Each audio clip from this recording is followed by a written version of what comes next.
The new fiscal year has begun, and it's an important time, believe it or not, to be talking with our 14th Circuit Solicitor, Duffie Stone, about budgets and the operation of the solicitor's office, because you have multiple counties to deal with, all of which have budgets.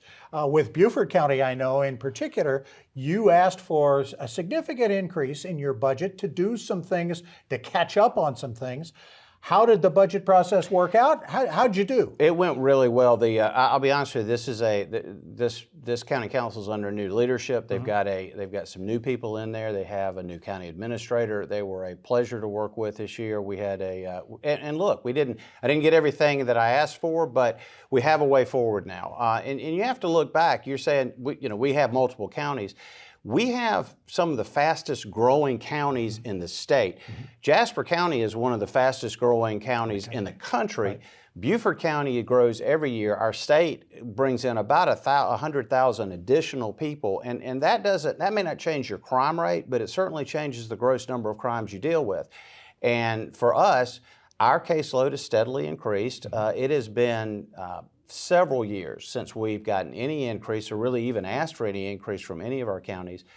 What Beaufort County, we had a very good discussion. We went through the numbers. The state average for per capita spending from county councils going to solicitors' offices is $14.10. Beaufort County was $8.97, so it wasn't even anywhere close. Well, are we getting a deal? Well, and the problem with that But you weren't solving many crimes either. No, well, and the problem is this. Budget is basically putting your money where your mouth is. Right. And what's important to you. And you recognize all of the important things that we talk about. We talk about home ownership. We talk about small business growth. We talk about education and how important that is in our community. And yet, if your homeowner is not safe from a burglar, if your store owner is not safe from having somebody stick a gun in their face and take money from them, or if your children aren't safe at school, none of that matters. And so public safety has to be your number one concern. You have to fund law enforcement. You have to fund your prosecutor's office, because quite frankly, we work together. We depend greatly on each other.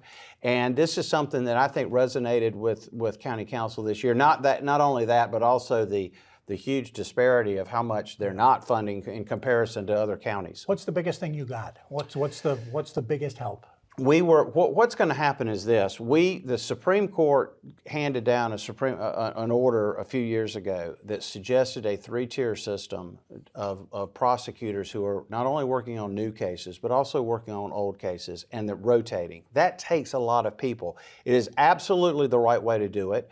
It's actually a plan taken. I actually helped the Supreme Court write that order because we know for a fact, we've done it before in the past using federal grant money, that a rotation system of prosecutors, especially working on triaging cases as they come in, is an important way of moving the docket.